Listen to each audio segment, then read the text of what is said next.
ये कहानी सुनाने से पहले मैंने कई लिव इन रिलेशनशिप स्टोरीज पढ़ी, जिनमें से 98% का परिणाम वही हुआ जो कि इस कहानी का है। ये कहानी सुनने के बाद आप खुद ब खुद समझ जाएंगे कि किस मानसिकता वाले लोगों को लिव इन रिलेशनशिप में रहना चाहिए और किन लोगों को नहीं रहना चाहिए।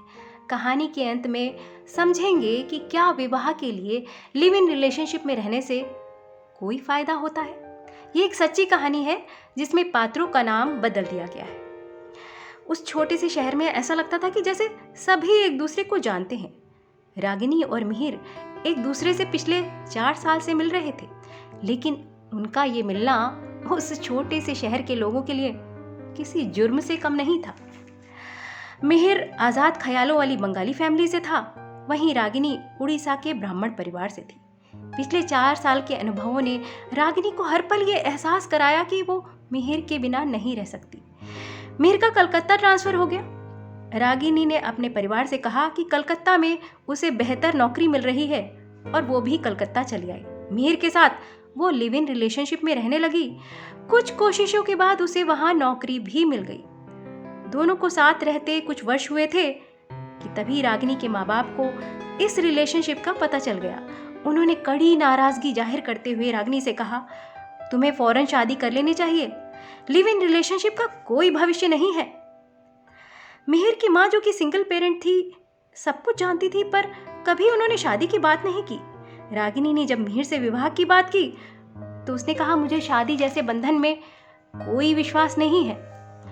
हो सकता है तुम्हें कोई और मिल जाए जो तुम्हें मुझसे ज्यादा खुश रखे। बड़ी सहजता से उसने ये सब कह दिया। शायद वो एक टूटे परिवार में पला बड़ा था, इसलिए। पर रागिनी की छोटे शहर वाली परंपरागत सोच इसे स्वीकार नहीं कर पा रही थी कि इतने साल का संबंध कभी भी खत्म हो सकता है। इसके बाद रागिनी को हर बात में समस्या नजर आने लगी। वो सोशल मीडिया पर मिहिर की जासूसी करने लगी। कोई लड़की अगर मिहिर को हार्ट भेजती या उससे पूछती कि फिर कब मिलेंगे, तो रागिनी को सब कुछ खत्म होता दिखता। वहीं मिहिर उसके शक को खत्म करने के लिए कुछ भी नहीं कहता था, जैसे कि सब कुछ बहुत नॉर्मल हो। इस बारे में रागिनी ने अपनी एक मित्र से बात की। मित्र ने कहा, तुम कुछ दिन के लिए उससे दूर चली जाओ। अगर उसके दिल में तुम्हारे लिए कुछ भी होगा तो तुम्हारे दूर जाने से उसे जरूर एहसास होगा। किस्मत से साउथ कोरिया के एक प्रोजेक्ट वर्क की अपॉर्चुनिटी आई। रागिनी ने अप्लाई किया और उसका कोरिया जाना तय हो गया। इस बारे में जब उसने मिहिर को बताया तो उसके चेहरे पर उसे कोई परेशानी के भाव नहीं दिखे। लगा कि उसके जाने से मिहिर को कोई फर्क नहीं पड़ रहा। उस समय मिहिर का काम बुरे दौर से गुजर रहा था। उस दिन शाम को जब मिहिर आया तो उसने कहा, मैं सब्जी लाना भूल गया, अब तुम फस मत क्रिएट करना। रागिनी ने कहा, सब्जी नहीं लाए कोई बात नहीं, पर मैं तुमसे कुछ कहना चाहती हूँ। वो अपना दिल मिहिर के सामने उंडेलना चाहती थी, पर मिहिर बिना रागिनी पर कोई ध्यान दिए कपड़े बदलने चला गया। ये देखकर रागिनी को बहुत गुस्सा आया और उसने गुस्से में कह दिया, लगता है मैं अब तुम्हारे साथ नहीं रह सकती। मैं सब्जियां नहीं लाया इसलिए। मिहिर ने रागिनी का मजाक उड़ाते हुए कहा। रागिनी ने कहा, इसलिए नहीं। ओह, तो क्या तुम्हें कोरिया में कोई और मिल गया है, इसीलिए तुम कोरिया जा रही हो? पिछले कुछ सालों में रागिनी ने मिहिर को जितना समझा था वो उसके इन सवालों से जरा भी प्रभावित नहीं हुई, क्योंकि उसकी परवरिश टूटे हुए परिवार में हुई थी। वो जल्दी से किसी पर विश्वास नहीं करता था, पर फिर भी रागिनी को लगता था मिहिर उसे बहुत प्यार करता है, भले ही वो दिखाता ना हो।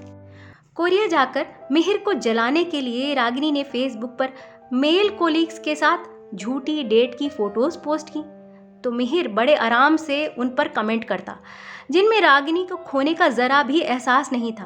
अब वो रागिनी के साथ पहले से भी ज्यादा बातें करता था, पर रागिनी समझ चुकी थी कि ऐसे इंसान के साथ जिंदगी तो नहीं बिताई जा सकती।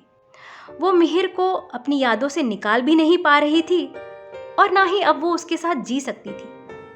समुद्र चाहे कितना भी विशाल हो, उसकी भी सीमाएं हैं। इन सीमाओं को लांघकर जब सुनामी आती है तो सिर्फ विनाश लाती है।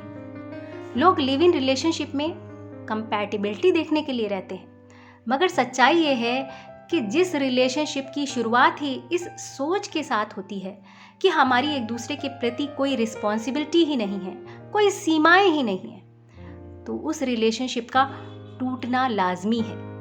वो रिलेशनशिप किसी भी विवाह के बंधन का आधार नहीं हो सकती। विवाह अपने आप में इस मानसिकता के साथ होता है कि हमें सीमाओं में रहना है, हमें एक दूसरे के साथ रिस्पॉन्सिबल रहना है।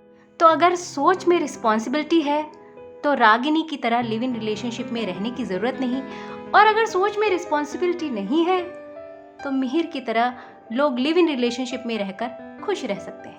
तो ये कहानी, ये बात आपको समझ में आई हो तो वीडियो को लाइक करिएगा, शेयर करिएगा और चैनल को सब्सक्राइब करिएगा।